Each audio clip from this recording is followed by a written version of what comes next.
More than 100 years ago, humanity achieved what had once seemed impossible, the mastery of space teleportation. With this breakthrough came the creation of the first spatial portal.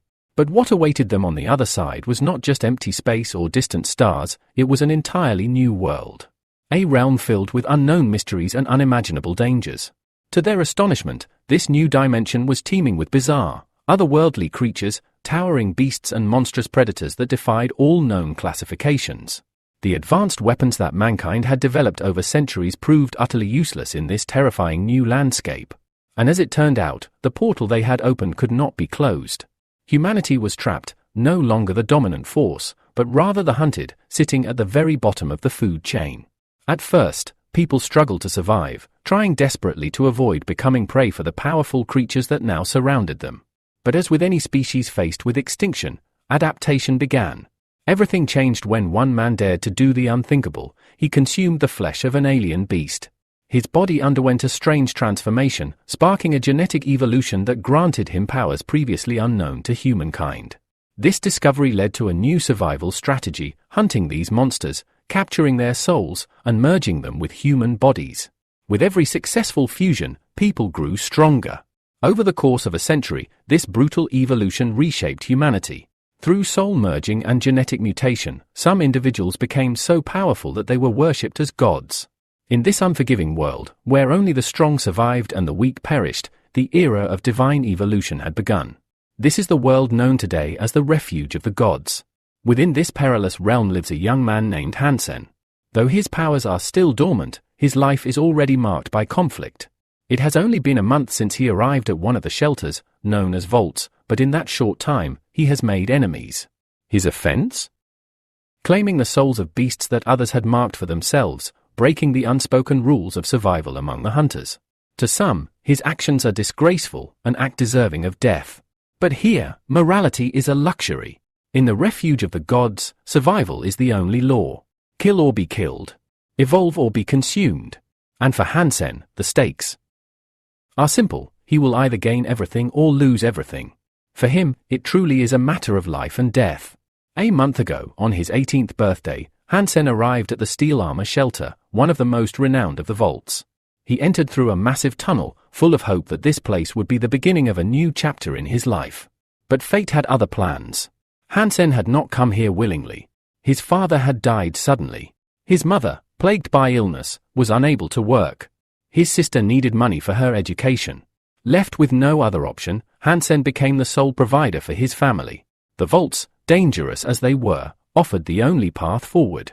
As he wandered through the shelter, Hansen noticed a man clad in magnificent armor forged from the spirit of a beast. The sight filled him with envy and ambition. Someday, he thought, he too would wear such armor. Suddenly, a sharp pain shot through his left eye, an eye that had always troubled him. The agony intensified, leaving him confused and alarmed. As he walked, unaware of what lay ahead, he turned into an alley, and there, looming before him, was a massive monster, its presence blocking his path. Hansen froze. A realization struck him, the pain in his eye might be linked to this beast. Rage flared within him. He cursed the monster for daring to intrude into the city, furious at its audacity. Without hesitation, Hansen drew his sword. He launched himself forward in a single, decisive motion, driving his warblade with all his strength and precision toward the creature. The monster, unaware of the ambush, did not react in time. Hansen's blade found its mark. A roar of pain erupted from the beast, startling the onlookers. To their shock, the young man had struck the monster in the rear. Thus begins the journey of Hansen, a young warrior carving his path through a world ruled by evolution, conflict, and the relentless pursuit of power. Just moments ago, Hansen had struck what he believed was a monstrous threat. But as the energy fog cleared, what stood before him was not a beast at all. It was a woman, a young woman glaring at him with burning fury. He had stabbed her. Right in the soft spot. Shock flooded Hansen's face as he looked at the place his blade had struck. The realization hit him hard. He had driven his sword into a person, specifically, into a woman's backside. Gasps rippled through the bystanders. Whispers turned into an audible uproar as everyone recognized who the woman was, Xuan, the most influential woman in the entire Steel Armor Shelter. A heavy silence fell for a moment, broken by snickers and bursts of restrained laughter. The gathered hunters couldn't help but mock the young man. It was obvious he had no idea that some elite hunters possessed the ability to transform into beasts. A mistake like this could cost him everything. Xuan slowly turned toward him, her eyes blazing with fury. With a voice sharp as steel, she demanded to know just what he thought he was doing. Her words thundered through the crowd, leaving no doubt that this was no ordinary reprimand. This was a declaration of war. Within moments, powerful hunters surrounded Hansen. Their mocking jeers quickly turned to threats. One of them kicked him to his knees, and the message was clear: he wouldn't walk away from this easily. Xuan stepped forward and made her stance known: anyone who dared to help Hansen would be considered her enemy. Her authority in the steel armor shelter was absolute. The angry hunters leaned over Hansen, demanding an explanation for what he had done. To them, he had attacked their goddess. Hansen, trembling and clutching his head, was overwhelmed with horror. The reality of what had happened finally sank in. This can't be real, he thought. This has to be a nightmare. But there was no waking up. Days later, Hansen found himself outside the steel armor shelter, crouched beside a rocky mountain stream. He was dissecting the carcass of a massive insect, yet another in a long line of kills. His movements were clean, practiced, and efficient. In mere seconds, he stripped the beetle of its hard outer shell and began eating the flesh within. This was already the 13th such insect he had consumed. The system interface informed him that he had gained 10 random gene points. But once again, there was no beast soul. Hansen groaned in frustration. Despite the number of creatures he'd eaten, his evolution had stalled. He hadn't passed the first stage of transformation, nor had he received a proper soul. If things continued like this, he would never reach the rank he so desperately sought. Despair weighed heavily on him. He clutched his head, his mind spiraling. The truth was undeniable: the meat of low-level creatures held little value in the process of genetic evolution. A month had passed since he entered the steel armor shelter, yet he still hadn't undergone a single physical renewal. He had even considered hunting stronger monsters. But the last time he tried, he barely escaped with his life. That memory haunted him. Bloodied and broken, he had limped back to the shelter to heal. The wounds had closed, but his confidence hadn't. Perhaps, he thought, joining a group of more experienced hunters would increase his chances of success. But before he could make a decision, it happened again. The familiar, stabbing pain returned to his left eye. It was always the same: every time a powerful beast was near, the pain signaled its presence. Darkness around him gave way to a strange, golden glow. The light grew stronger, slowly approaching. Hansen's pulse quickened. What kind of creature radiated such brilliance? Then he saw it, a massive black beetle, unlike any insect he'd encountered. Its size and aura were overwhelming. The system didn't recognize its genetic origins. Hansen knew immediately, this wasn't just another ordinary bug. Holding his breath, Hansen dropped into hiding. His heart pounded. As the creature crept closer, illuminating the entire forest path in golden light, he prepared to strike. With a burst of speed, Hansen leapt from the shadows. He lunged forward and plunged his combat blade into the beast's shell with all his strength. The system chimed. Congratulations! Black Divine Blood Beetle killed. Soul of a Divine Blood Beast obtained. Hansen froze, stunned. A Divine Blood Beast? He could hardly believe it. Insects didn't yield souls of that class, at least, they weren't supposed to. There were 4 known beast classifications: normal, primitive, mutant, and divine blood. The last was the rarest and most sought after. Divine blood creatures were considered near mythical, and even in a place as dangerous as the steel armor shelter, such kills were incredibly rare. Countable on one hand. Shaking with anticipation, Hansen opened his status profile. It was true. He had received armor, a soulbound gift from an unknown divine blood black beetle. In a world where survival meant becoming something more than human, Hansen had just taken his first step toward true evolution. Hansen couldn't believe it. His long-awaited wish had come true far sooner than he had ever imagined. The body of the slain black beetle began to glow intensely. A brilliant column of energy surged out from the corpse, racing toward him at an incredible speed. As it reached him, the beam burst into countless glowing tendrils, each one weaving through the air like serpents made of light. They encircled him, drawing closer until they touched his body. In the next instant, the tendrils wrapped tightly around him, cocooning him in luminous coils. The sensation was warm and strangely pleasant. Then came the transformation.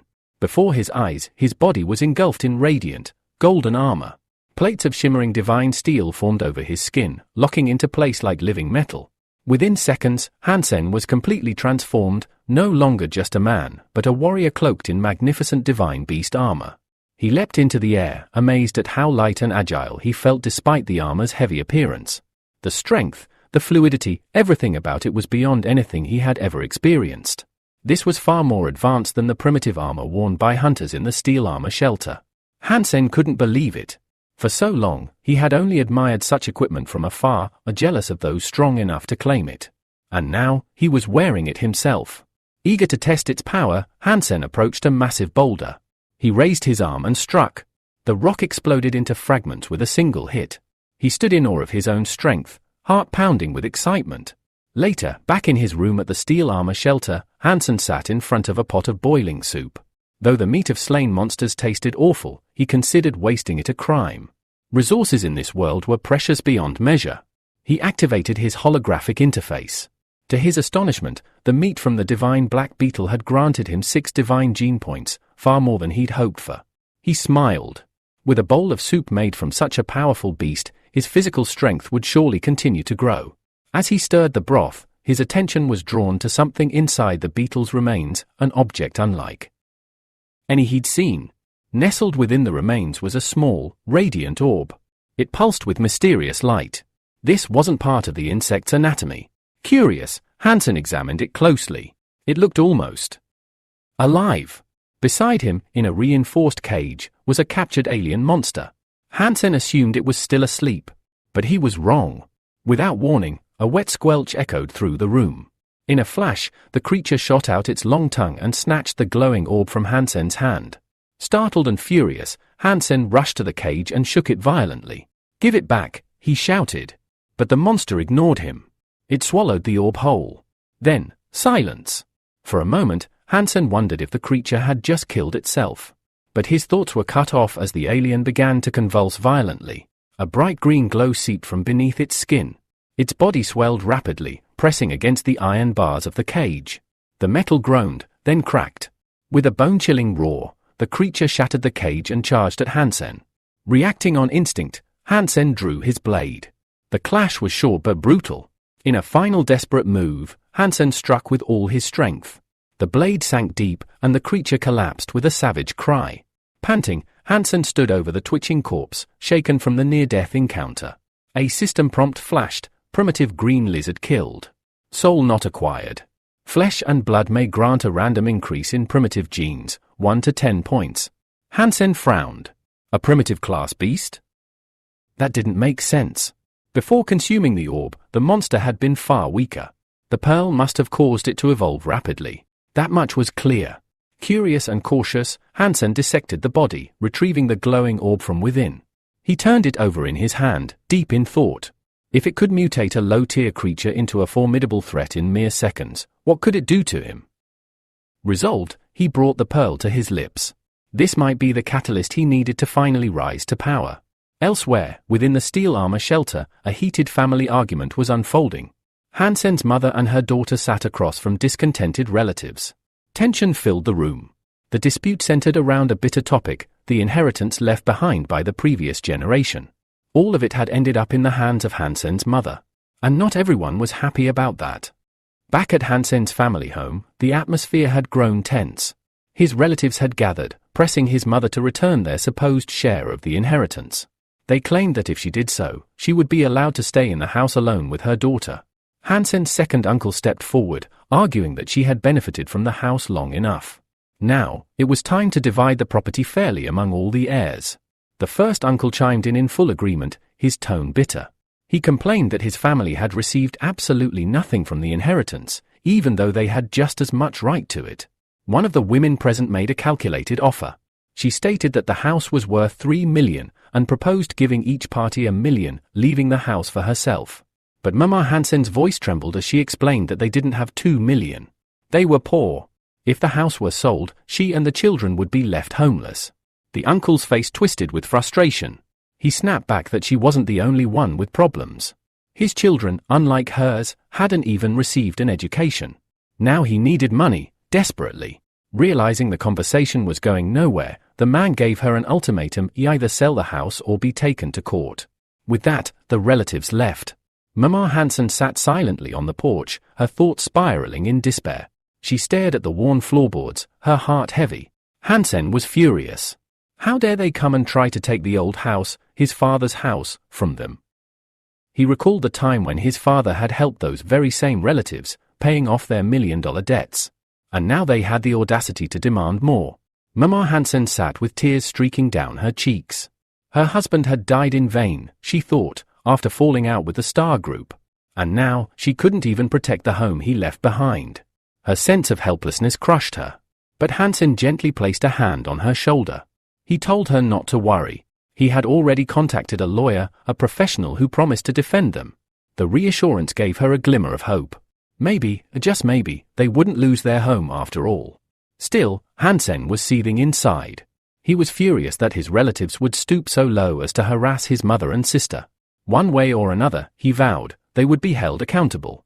Meanwhile, at Star World Station, the transport hub linked to the steel armor shelter, people bustled through glass corridors. Loudspeakers echoed announcements through the air. The president has completed the third evolution and has entered the fourth space of God's refuge, approaching the realm of a demigod. Hansen stood among the crowd, his mood foul. He had achieved nothing. He was still struggling just to survive, while others were soaring to unimaginable heights. Another announcement came through, a genius has entered the second space, with a divine gene mutation score of 100. Hansen couldn't believe it. 100 points? That was unheard of. Sitting inside a carriage, he stared out the window as another voice declared, yesterday, a council member displayed extraordinary courage. After tracking a demigod warrior, he engaged in an uneven battle and emerged victorious, showcasing flawless combat technique. It was too much. Hansen felt defeated, like fate itself was mocking him. Despite his best efforts, success always seemed out of reach. Still, he tried to shake off the self-pity. He had the crystal now, and with it, a chance. Maybe he wouldn't reach 100 divine gene points. That was a dream too distant. But he still had hope in the original gene mutation. That, at least, was within reach. His goal was clear, head to the Valley of the Winds. There, he would hunt basic alien monsters. He had no choice. He needed to earn money, and fast. 2 million credits to save the house. Tears welled in his eyes. The burden weighed heavily on him. But he clenched his fists. He had no time to cry. He had to fight. Suddenly, his thoughts were interrupted by a sharp, echoing sound. He looked up. In the sky above, a wind mantis streaked toward him at high speed. A smile tugged at Hansen's lips. He was glad he spotted it first. These creatures were notoriously hard to detect. Though classified as primitive-level beasts, they possessed terrifying speed. Fortunately, their defense was poor, making them ideal targets. Hansen sprang into action. He lunged forward, ready to end the fight quickly. He figured the creature's blood alone would be enough to aid his next step forward. But the wind mantis acted oddly. Instead of fleeing like others of its kind, it hovered above him, then suddenly flared out its legs and dove straight at him in an aggressive, frenzied attack. Hansen's eyes widened. This wasn't normal. Before he could react, the mantis struck. Hard. Each blow from the wind mantis's claws slammed into Hansen's armor with jarring force, momentarily knocking him off balance. As he stumbled back, a flicker of doubt crossed his mind. Had he underestimated the creature? Its speed was far greater than he had anticipated, and the strength behind its strikes caught him completely off guard. Breathing heavily, Hansen glanced down at his armor, expecting to see cracks or at least dents. But to his amazement, the surface was still flawless. He couldn't believe it. The armor hadn't taken a scratch. Relief washed over him, quickly replaced by growing confidence. If this suit could withstand an assault like that, then perhaps he truly was ready to reach new heights in battle. As he steadied himself, a system notification popped up in front of his eyes. Primitive-level wind mantis eliminated. Hunt successful. That confirmation only fueled his rising determination. He raised his eyes to the sky and froze. Dozens more wind mantises now hovered above him. They had been drawn by the battle. Their wings shimmered in the light, creating a haunting hum as they swarmed the area. But Hansen stood his ground. He believed in the armor now. Death no longer felt like an immediate threat. Even mutated beasts wouldn't scare him with this kind of protection. One by one, the mantises dove at him, claws flashing. But their strikes bounced off harmlessly. His defense held strong. Drawing his combat sword, Hansen unleashed a whirlwind of attacks. His movements were fluid, his strikes precise. Blade met Kai Tin with deadly efficiency as mantis after mantis fell. More system messages arrived. Kill confirmed. Primitive level wind mantis defeated. Hunt successful. He stopped counting after the 10th kill. There were too many. A veritable storm of wings and limbs circled around him, yet none could touch him. Fueled by adrenaline and confidence, Hansen charged into the insect horde without hesitation. At the entrance to the Valley of the Wandering Winds, a newcomer cautiously stepped forward. His name was Shirao, the son of wealthy parents. He was new to this steel-armored refuge and knew no one here. But he was content. Serving under the beautiful squad leader Shuan was enough for him. Now, hoping to impress her, Shirao had entered the valley in search of a mutant creature that could earn him a reward. He moved quietly through the dense thickets, eyes scanning the surroundings for any sign of a rare beast. Eventually, he stumbled into a large clearing and froze. There were no monsters, just silence and the heavy scent of blood. Looking around, he muttered, "Where did all the wind mantises go?" The grass was stained red. Trails of blood crisscrossed the field. Whatever had happened here, it was recent. Shirao examined the battlefield carefully. From the amount of blood and the number of fallen creatures, he assumed a large group had hunted here. But then he saw him. In the middle of the clearing stood a single figure, Hansen, surrounded by a mountain of mangled wind mantis corpses. Shirao's eyes widened. His mind refused to believe what he was seeing. Was this guy alone? He studied Hansen more closely. The man stood confidently in powerful armor, calm and unharmed, amidst dozens of fallen monsters. The scene was surreal.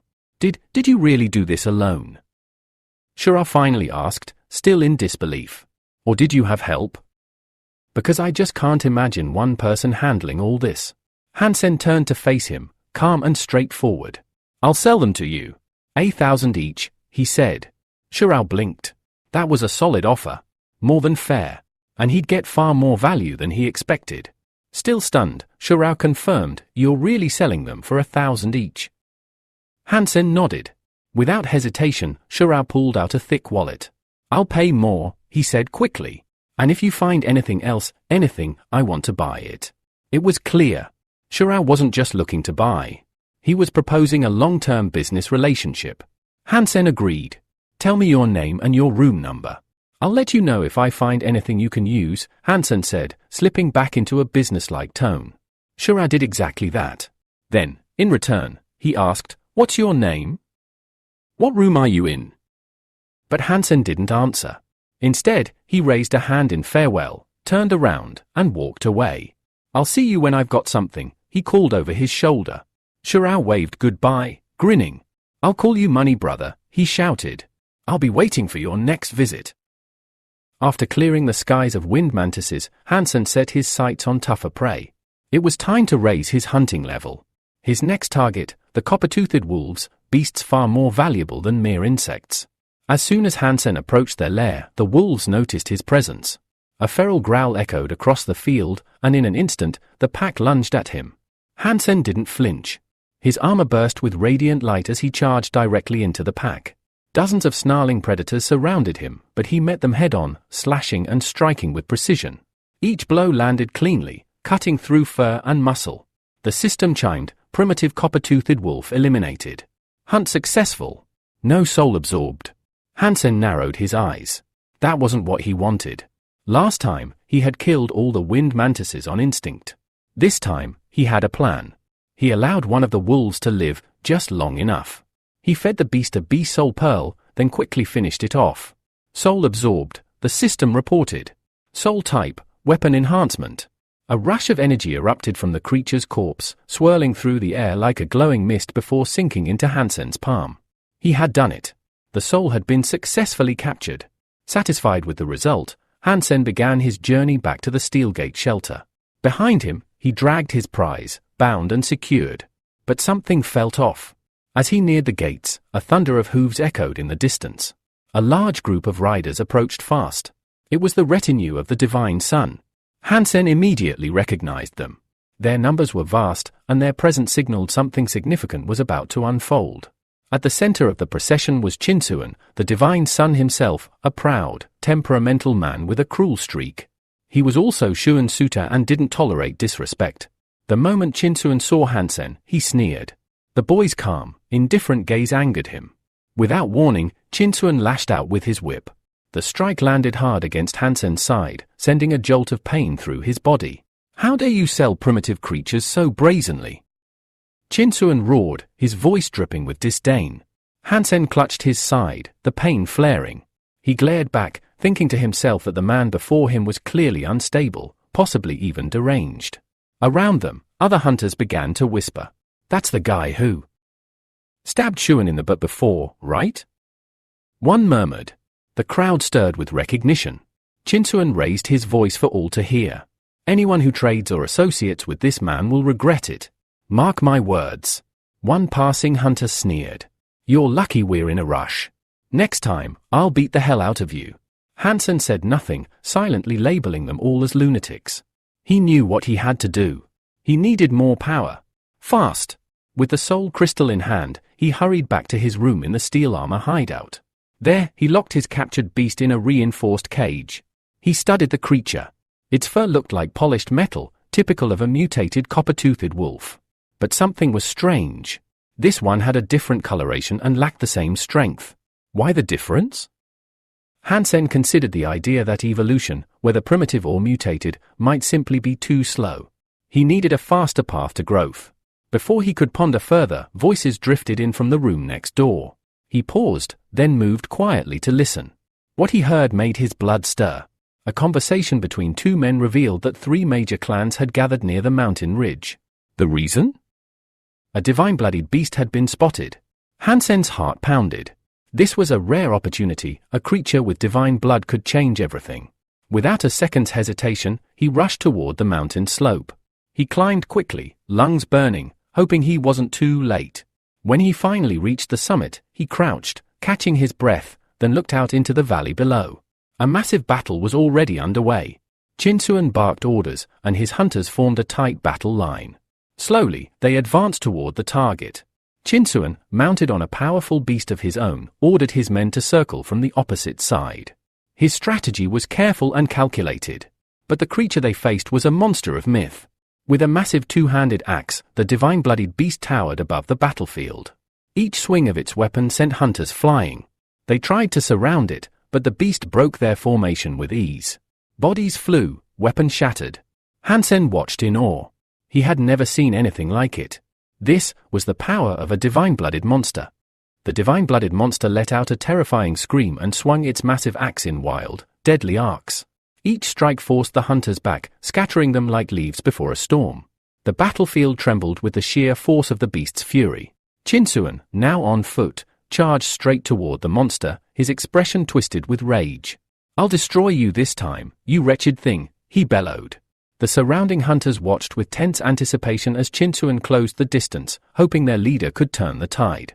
Meanwhile, several archers circled around to the rear of the beast, loosing a storm of arrows into its thick hide, but the divine monster stood its ground, roaring defiantly. High on the cliffs, Hansen remained still, observing every move. He clenched his fists. "This thing, it's in a completely different league from those bugs I fought before." Down below, the monster continued to wreak havoc. Hunter after hunter fell to its crushing blows. Despite their numbers, the group was failing to restrain it. Shouts of alarm echoed through the valley. The monster was breaking through the encirclement.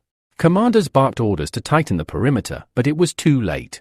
The beast dropped to all fours and bolted through a gap, fleeing into the wilderness. At that moment, Qinsuan raised his hand, and the air shimmered with a brilliant green glow. He had no intention of letting the beast escape. With intense focus, Qinsuan began channeling soul energy into his palm, powerful and overwhelming. Everyone knew what was coming. Shuan, watching from nearby, gasped as she realized what Qinsuan was about to use, the soul of the poisonous 6-winged wasp, a divine-blooded beast soul transformed into a lethal weapon. Energy surged through the sky. Qinsuan summoned a massive spiritual arrow, aiming it with deadly precision. Drawing back the string of his spectral bow, he let it fly. A thunderous discharge rang out as the arrow shot across the battlefield. The fleeing divine beast sensed something too late. It turned just as the arrow struck. Boom! The monster let out a blood-curdling scream before crashing to the earth, its massive frame slamming into the ground with a thunderous quake.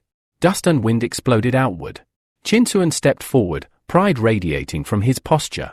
You dared to defy the divine sun, he sneered at the fallen creature. Now suffer the consequences. Hunters gathered, awe and admiration on their faces. They spoke in excited tones, praising Qinsuan for defeating a divine-blooded monster in a single blow. Xuan stared at him, eyes wide with admiration. Her expression softened, her feelings written clearly across her face. Qinsuan, noticing her gaze, smiled, pleased that his power had earned her affection. But then, the unexpected happened.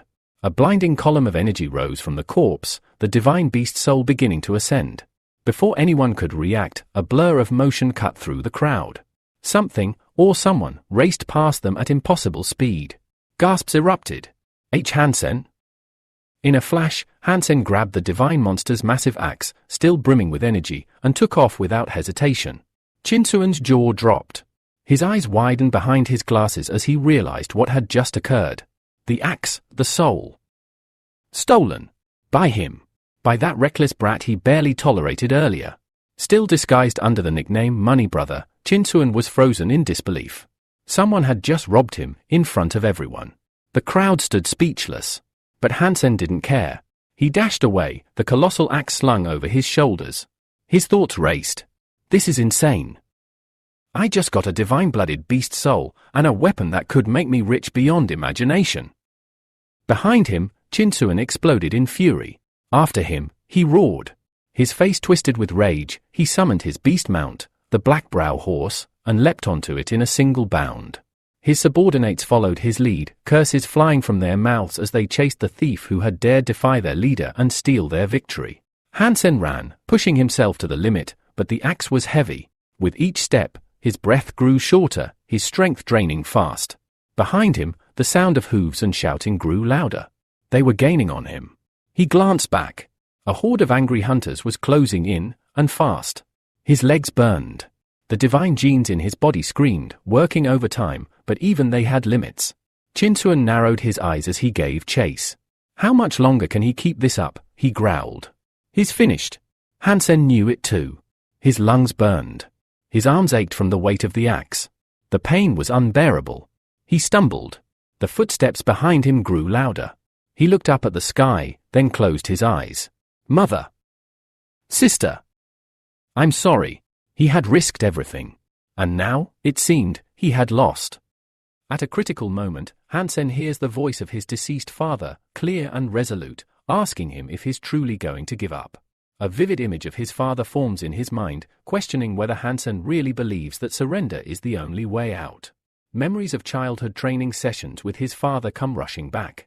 He recalls the times his father told him that giving up was never an option, that life itself is just a game, and in games, you keep moving forward. The voice urges Hansen to climb the mountain ahead, destroy the NPC stationed at the summit, and gain 2 full levels. But Hansen hesitates. The mountain is crawling with monsters, and the path to the top seems almost suicidal. At the peak, the NPC is heavily guarded by relentless beasts. Still, the father's voice cuts through the fear. A danger is part of life, but living in fear of it is not. In a vision, Hansen sees his father ready for battle. He draws a bow, an unusual container attached to the arrow. He speaks of genetic evolution as an adventure open to all. With a single, precise shot, he fires. The arrow strikes, and the container releases a strange gas that spreads rapidly across the battlefield. Without hesitation, the father pulls out his combat blade and charges into the horde of monsters. He fights with incredible skill, cutting down enemies one by one, pushing forward until the path is cleared. Reaching the summit, he levels his weapon at the NPC, prepared to finish the mission. Turning to Hansen, the father delivers a final lesson: survival demands risk. If Hansen avoids hardship, how can he ever grow? He reminds his son that in this world, just like in reality, humans sit at the bottom of the food chain. The only path to survival is strength. He shares a hard truth: the faster Hansen becomes powerful, the better his chances. The psychological pressure is overwhelming for Hansen. His heart races. He remembers his father thinking that Hansen is still too kind, too innocent to grasp the brutality of this world, but sooner or later, he'll have to. In the game, the father can support him. But in life, Hansen must learn to stand alone. In a final, heartbreaking moment, the father grips Hansen's hand, filled with love, and drives Hansen's own sword into his chest, transferring his power to his son. Hansen screams, unable to comprehend what just happened. The system chimes in, Hansen has advanced to the next level. His father's words echo in his mind, if you want to survive, you must become stronger. That's the only secret. Realizing there's still hope, Hansen refuses to give up. He sprints forward as the hunters close in. Chinswin, one of the pursuers, jumps from his mount and yells in fury. Sword drawn, he charges at Hansen, determined to end it. But Hansen still believes in a slim chance. He activates a desperate transformation, emerging with the soul of the Blood Destroyer beast. The transformation unleashes an enormous burst of energy. A brilliant column of power shoots into the sky, forcing everyone around to freeze in shock. Even Jinsu halts his attack, stunned, whispering that what he's witnessing should be impossible. It breaks every rule of the game. Hansen completes the transformation. His body changes, turning into a massive, powerful centaur. He charges forward, gaining momentum and leaving the hunters behind. With confidence, he shouts that no hunter, no matter how experienced, can defeat a transformed soul. The hunters think he's lost his mind. Fusion between two beast souls is a dangerous, nearly suicidal experiment, especially during a chase. Xuan, observing from a distance, watches in disbelief as Hansen speeds farther away. While the hunters curse and yell that he's no longer human, one of them radios the commander, warning that continuing the pursuit is too risky. Ahead lies a mountain serpentine trail that's nearly impossible to navigate during a chase. Xian, watching the chaos unfold, can't help but feel admiration. Not only did Hansen steal the golden axe, but he also absorbed the soul of a vile creature right under the nose of the Son of God. Left with no other option, the hunters give up the chase. Frustrated, they turn to criticizing their commander, blaming him for wasting the divine beast's one-time use arrow and failing to achieve anything, while Hansen narrowly escaped death and vanished into safety. Exhausted, Hansen collapses in the forest, gasping for air. He knows that his transformed state only lasts 7 to 8 minutes. Wiping sweat from his brow, he realizes just how lucky he was. If gods had been chasing him, he wouldn't have made it out alive. Despite his successful escape, Hansen's mind is far from at ease. He's now worried about the golden axe. Unlike a beast soul, it can't be hidden easily. Worse, he has made the Son of God himself his enemy. Hansen reflects on the reality of his situation. The beast soul isn't something he can sell, but he hopes to gradually earn 2 million from the axe over time. The initial fear begins to fade, giving way to satisfaction. This single hunt wasn't just a win, it was a humiliation for 3 major families. Back at the main gates of the shelter, the hunters continue to discuss the mysterious young man who vanished into the forest. They sneer, calling him a coward, yet beneath their contempt lies a grudging recognition. He's caused them significant trouble. As if mocking their assumptions, Hansen himself now approaches the gates. He decides to set the axe aside for the time being and focus on mastering the beast soul. But just as he arrives, a hunter stops him, announcing that a search will be conducted. Another guard scoffs, saying it's a waste of time. The kid doesn't look like a smuggler or someone worth watching. The first hunter listens, shrugs, and casually pushes Hansen aside, telling him to get lost. A small, amused smile crosses Hansen's lips. He walks past the guards, fully aware of the irony. They had no idea they'd just let the very person they were looking for walk right by them. As he strolls through the bustling streets of the shelter, he hears the chatter of locals. Word of his actions has already spread. Everyone is talking about a mysterious figure known only as a money brother, the man who tricked the Son of God and left an elite unit humiliated. The public retells the tale with excitement. They say the Son of God flew into a rage so intense he destroyed his own home. Hearing this brings Hansen genuine joy. No one knows his true identity, and everyone talks about him as the anonymous money brother. The legend is growing. Elsewhere, in a secret room, a girl named Xuan watches events unfold. Speaking to her contact, she remarks that Hansen was lucky she intervened on his behalf. If she hadn't, he might have been captured and tortured. She then presses the man for more information. She wants to know everything about this money brother and how he came to be involved. The man, Xiao, admits he doesn't know Hansen personally. They met only once, by chance in the Valley of the Winds. Xiao had bought some beasts from him and passed them on to friends. Xuan doesn't blame him, nor does she intend to punish him. Instead, she gives him a task: deliver her message to the money brother. She is prepared to pay handsomely for both the divine beast soul and his weapon. Xiao agrees eagerly, but before he leaves, Xuan warns him sternly. Their meeting must remain a secret, and this conversation is not to be spoken of again. Far from the city, deep within the mountain forests, Hansen remains on the move. The system congratulates him for hunting a primitive-level green-scaled beast and informs him that its soul has not yet been absorbed. It then offers him a choice: consume the beast's flesh to gain one original gene point. Hansen complies, eating the meat slowly as he contemplates the bounty now placed on his head. He's still concerned. He has yet to acquire the mutation gene, and the dangers are far from over. Suddenly, he senses something. Near a nearby pond, something stirs. A creature, hidden in the shadows, watches him closely. Then, there's a noise behind him. Instinctively, Hansen turns. Emerging from the darkness is a human figure. The forest is silent, and every step the stranger takes is deliberate and eerie. Under the pale light of the moon, Hansen sees a worn and exhausted young man. His clothes are shredded, and his body seems barely able to move. He's clearly been through something intense, and his sudden appearance puts Hansen on edge. Why are his clothes so torn? Why is he alone? Hansen doesn't take chances. He raises his voice, ordering the man to stop. He warns him not to go further. There are bloodthirsty crocodiles up ahead. The stranger looks up and asks where he is. Then, he demands directions to the Sanctuary of Glory. Hansen replies that he's never heard of such a place. The only shelter nearby is steel armor. The man repeats the name under his breath, confused, and then mutters that he must have wandered into the wrong sanctuary altogether. After a brief silence, his tone shifts. In a commanding voice, he demands that Hansen escort him to the Sanctuary of Glory. That crosses the line. Hansen is instantly irritated. Who is this guy to give him orders? Hansen decides for himself what he does and where he goes. He's not about to follow someone else's commands, especially not from a stranger. With controlled annoyance, Hansen tells the man to head south. If he hurries, he might make it out of the forest before nightfall. Hansen, trying to shake off the stranger, confidently declares that he's heading out on a hunt and doesn't have time for meaningless talk. He hopes the blunt dismissal will be enough to make the man leave, but he's wrong. In the very next moment, Hansen is struck violently from behind. The blow is so forceful that he's hurled several meters through the air, crashing to the ground and hitting his head hard against a rock. Dazed, he slowly rises, clutching his head, fury simmering just beneath the surface. Gritting his teeth, Hansen demands to know what the hell the stranger is doing. But the response is pure arrogance. The stranger coldly orders him to shut up and take him where he wants to go, now.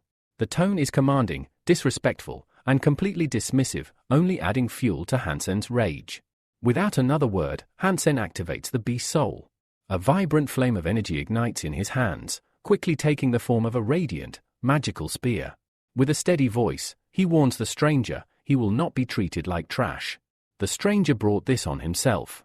Hansen strikes fast, unleashing a series of swift and precise spear attacks. But to his shock, the stranger dodges every blow effortlessly, moving with unbelievable agility. Then, with a sneer, he mocks Hansen's technique, dismissing it as child's play.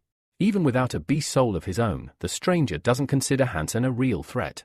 Then it happens. The stranger gathers a terrifying amount of energy in his hands, a condensed field of raw, destructive force.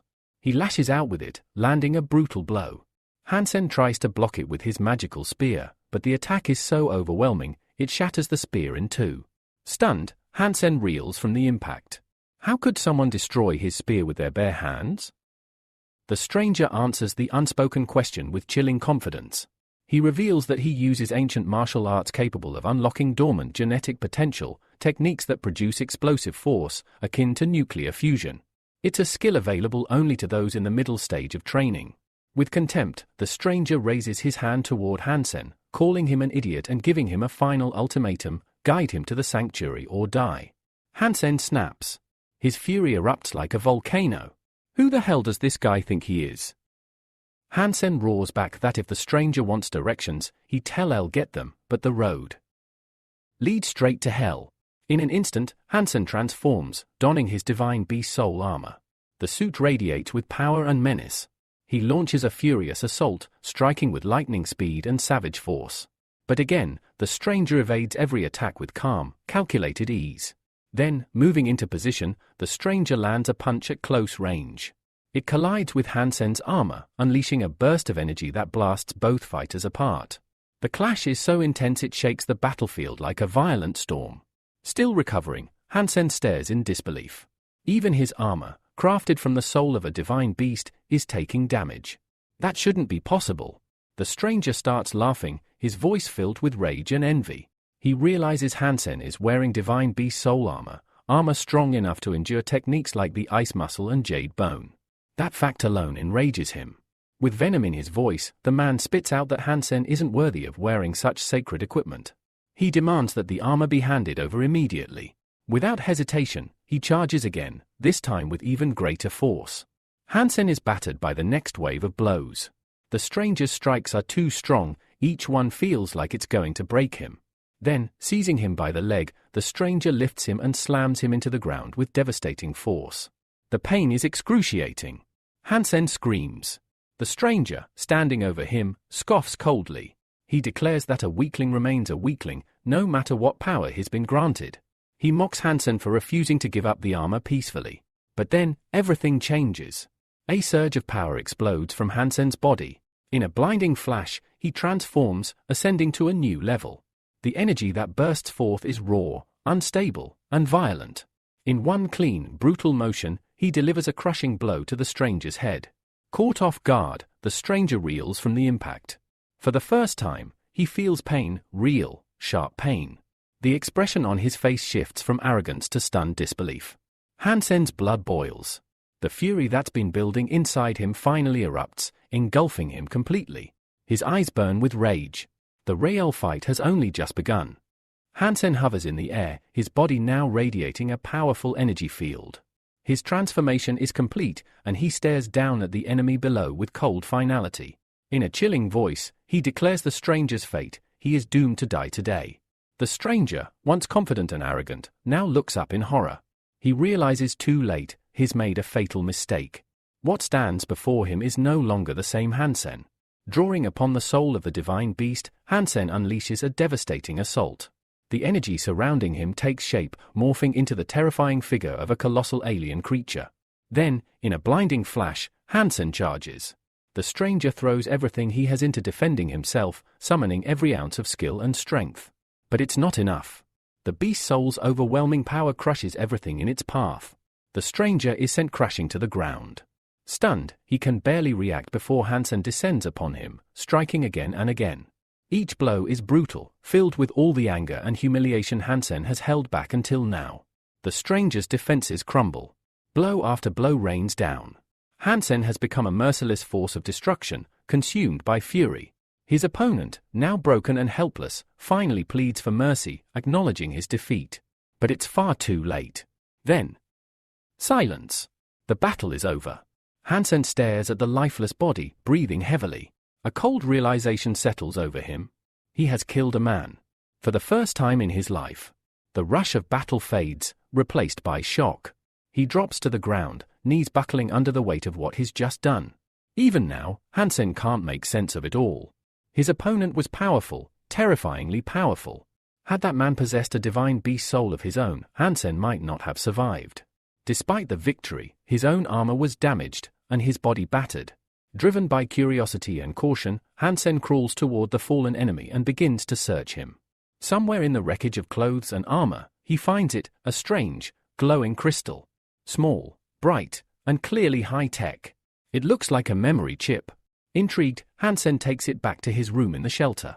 At his desk, under the glow of the molecular microscope, he carefully examines the chip. This is no ordinary object. As the data loads, he's stunned by what appears on the screen, a complete record of the ice muscle and jade bone. Technique. This is the very technique used by noble elites, techniques so rare that even princesses of the imperial family are trained in them. Hansen once dreamed of acquiring this nuclear-level gene technology, but it was far beyond his reach. Yet now, by pure chance, he holds the original. For the next 3 days, Hansen isolates himself, diving deep into the data. He studies the technique with laser focus, absorbing every detail. Slowly, he begins to notice changes, unnatural changes. His body starts to feel cold. The warmth of human life seems to fade from his skin. Concerned, Hansen checks his body temperature. It has dropped by 2 degrees. His suspicions are confirmed. This technique is changing him, transforming his very biology. As he stares at the chip in his hands, he wonders, how could something this powerful have simply been carried around in such a dangerous world? Just then, his phone rings. On the other end is an old friend, calling with excitement and urging Hansen to come out right away. When Hansen asks where they're headed, the answer is vague and playful, "You'll find out soon enough." He agrees. Later, Hansen finds himself sitting in his friend's car. He's quiet, listening absently to the lively conversations around him. One of his companions recounts an exaggerated tale, how the mysterious Money Brother transformed into a golden centaur and vanished before anyone could catch him. Hansen says nothing. He stares out the window, expression unreadable. His mind lingers on a dangerous truth: none of them know that the legend they're chasing, the man everyone in the shelter talks about, is him. He is Money Brother. And his story is only just beginning. Hansen suddenly recalls that one of his friends had ended up in a steel shelter after a family crisis, leaving his loved ones in a difficult position. The memory stirs something in him. It's time to stop pretending. He turns to his friend and asks, plainly, "Where exactly are we going?" His friend smiles and replies cryptically, "We're almost there." Minutes later, their car pulls up in front of one of the massive martial arts stadiums. As Hansen steps inside, he's stunned by the sheer number of people, an overwhelming crowd, chanting in unison, their voices echoing off the stadium walls. They are all here for the same reason, to witness the arena's star, the Son of God, ranked 5th in the first shelter. He's the fan favorite. The battle begins. A blinding flash of energy erupts in the arena as one of the monster fighters undergoes its soul transformation. Hansen watches, captivated. The atmosphere is electric. Caught in the moment, he suddenly shouts in support of one of the fighters. His friend laughs, telling him that the guy he's rooting for is far weaker than the mysterious warrior known only as Money Brother, a rising legend whose reputation is already shaking the shelter. Everyone talks about how Money Brother stole the soul of a monster, a move that shocked the entire shelter. Hansen remains quiet, but inwardly, he agrees. Yes, it was a dirty move. But it was also a necessary one. The Son of God is his enemy, and stealing the soul was his way of taking revenge. He knows no one must ever learn the truth, he is Money Brother. 2 weeks pass like a blur. Back in his room, Hansen sits near a cage, watching the copper-toothed beast inside. Now mutated, the creature represents a valuable opportunity. Hansen is tempted to consume it and enhance his genes, but he holds back. Right now, he needs money more than power. So, he arranges a deal. That night, Hansen meets with Xiao in the Valley of the Winds, a desolate clearing surrounded by shadows. He hands Xiao a heavy package, mutant jerky made from high-grade monster meat. When asked the price, Hansen doesn't hesitate, 2 million. In cash. He insists he's no scammer. The meat is authentic, and the quality justifies the cost. Xiao agrees and pays up, complimenting Hansen on being a reliable partner. Then, almost casually, Xiao adds that Xuan, a prominent girl from the shelter, sent a message. She's offering to buy the soul of the divine blood beast and the golden axe that Hansen had taken. Hansen's response is simple: tell her to name a fair price. Later, deep in the forest, Hansen makes his way into the bottomless pit, a dangerous underground labyrinth. He's in good spirits, his armor has kept him safe from the poisonous crystal scorpions, and his bag is full of loot. But then, he freezes. Ahead, in the dim glow of the cave, he sees someone, a lone figure sitting on a stone. A woman's voice echoes through the tunnel. Money Brother. The words hit Hansen like a bolt. He stands motionless, stunned. She repeats her question, "Are you really Money Brother?" He doesn't respond. Instead, he starts walking, trying to avoid the conversation. But Xuan calls out again. She asks him to take her away. She's badly injured and clearly in no condition to move. Her voice is desperate, not manipulative. Hansen turns, skeptical. "You want me to carry you?" She nods. Her leg injury is too severe, and there's no other way out. Hansen takes a deep breath. He tells himself to stay calm. He's still wearing his armor. She can't recognize him. And besides, she's hurt, there's no way she could pose a threat. But still, he asks cautiously how someone stung by a scorpion can still speak. In response, Xuan shows him the shattered remnants of a monster's soul, explaining how the scorpion struck just as the dragon's power within her faded. Hansen steps closer. But Xuan is ready. She whips out a dagger and warns him not to try anything. The blade in her hand was forged from the soul of the poison heart butterfly, and not even his armor might withstand it. Hansen stops, raising his hands in surprise. I didn't even think about that, he replies honestly. He wasn't here to hurt her. But now, things have just gotten much more complicated. Hansen doesn't intend to hurt Xuan, after all, she's the one who asked him for help. When she promises to pay him generously if he gets her out of the cave safely, Hansen shrugs it off, saying he doesn't need money right now. But then he remembers the scorpion she mentioned. He turns back to her. Is the scorpion dead? Confused, Xuan points to its remains nearby, wondering why he cares. As she notices his heavy bag, filled with dead scorpions, realization hits her. How did he survive fighting so many poisonous monsters without a scratch? Hansen smirks. He tells her that as payment, he'll be taking the soul of the mutant, and he'll also be keeping the scorpion's body. Soon, they're trekking through the forest again. Hansen carries Xuan on his back, walking carefully near the bottomless pit. As they near the shelter, she asks him to take her all the way to the front gates. But Hansen refuses. If people see them together, it could expose him. Too risky, he says. Xuan, meanwhile, can't stop thinking about how casually he ate crystal scorpion meat earlier, as if it were a common meal. The idea of it makes her stomach turn. Hansen stops. The shelter's close. Call for help from here, he tells her, holding out his hand. Now pay me. Without a word, Xuan throws the mutant soul to him. Did you get the message? He catches it easily and then says, the golden axe and the divine blood beast soul will cost you 2 million. Xuan is shocked. She argues that those items are nearly useless inside the shelter, their value outside doesn't apply here. 1 million, tops. That's her final offer. Hansen turns around and starts to walk away. Fine. I'll let you know the time and place for the next meeting through Xiao. Xuan glares at his back, furious. In her mind, Hansen is nothing but a greedy opportunist, a Kermagin, always squeezing profit from every situation. Later, Hansen returns to Steel Armor Shelter, but something feels wrong. Despite being in disguise, he senses unease. It clings to him like fog. Then, on the street, he sees an old friend, but the guy quickly turns his head and pretends not to notice him. Hansen watches in silence. The fear on his old friend's face is unmistakable. He doesn't want anything to do with Hansen anymore. Moments later, Hansen hears footsteps behind him. A familiar voice calls his name. He turns. It's the same friend, now speaking. Directly. You crossed Xuan, and the Son of God. I want nothing to do with it, the friend says coldly. From now on, let's pretend we were never brothers. Never even knew each other. I'm starting a new life. Hansen listens quietly, then nods. Fine. From now on, we're strangers. He walks away, holding his emotions in check. But deep down, he admits the truth to himself, they were never really friends. Back in his room, Hansen looks over his haul. The desk is piled with valuable artifacts and 2 briefcases stuffed with cash. He picks up a bundle of bills, his heart swelling with joy. At last, he says to himself, now my family can finally live a good life.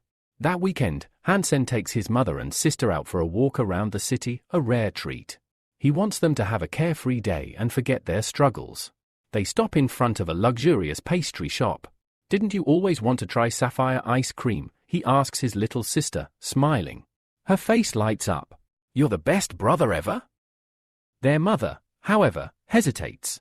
She warns Hansen that this place is too expensive and that he should save the money he worked so hard to earn. But Hansen gently reassures her. Don't worry, Mom. Now that I've gone through gene mutation, I'll grow stronger, and I'll earn even more. You'll never have to worry again.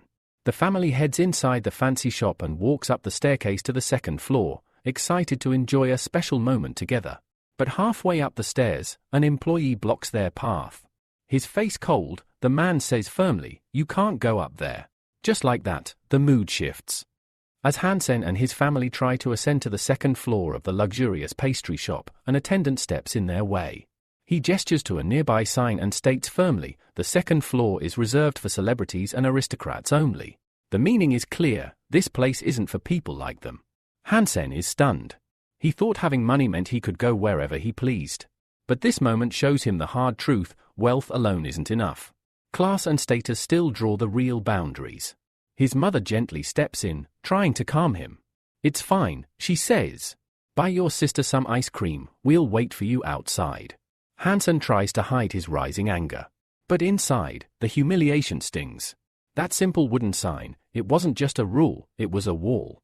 Right then and there, Hansen makes a vow. One day, he'll be someone powerful enough that no door will ever close to him, or to his family, again. The Vault is a vast metropolis, divided into districts and connected by high-speed rail. Inside one of the crowded train cars, Hansen rides quietly, annoyed by how packed it always is during these hours. Suddenly, the train jerks to a violent stop. Passengers are thrown off balance, and Hansen is among them. He crashes hard right into a girl next to him. Worse yet, his hand accidentally lands on her chest during the fall. Mortified, Hansen scrambles to apologize, but he doesn't even get the words out before, wham! The girl punches him in the face. As he reels from the hit, still apologizing, the girl glares at him with fury. And that's when it clicks, they know each other. It's Soon, the same girl from his earlier misadventures. "What are you doing here?" Hansen mutters, rubbing his sore cheek. "You again?" Soon snaps. "At first, I thought you were just stupid, now I know you're a pervert and a scoundrel." The other passengers start whispering. They'd all seen the accidental contact. It didn't look good. Hansen desperately tries to explain, "It was the train. I fell." But Soon cuts him off. "Maybe I'd believe that if this weren't the second time. Or did you forget the knife you stuck in my butt?" The train finally arrives at the station, breaking the tension. As Soon steps out, she turns to Hansen one last time. "This is your final warning. Do anything like this again, and I'll personally see to it that you land in prison." As she walks onto the platform, a military honor guard greets her. The soldiers salute and call her mistress, revealing her status as the commander of the local garrison. Hansen's eyes widen. She's the one in charge here? He realizes with dread her people can now watch his every move. One mistake, and his secret identity could be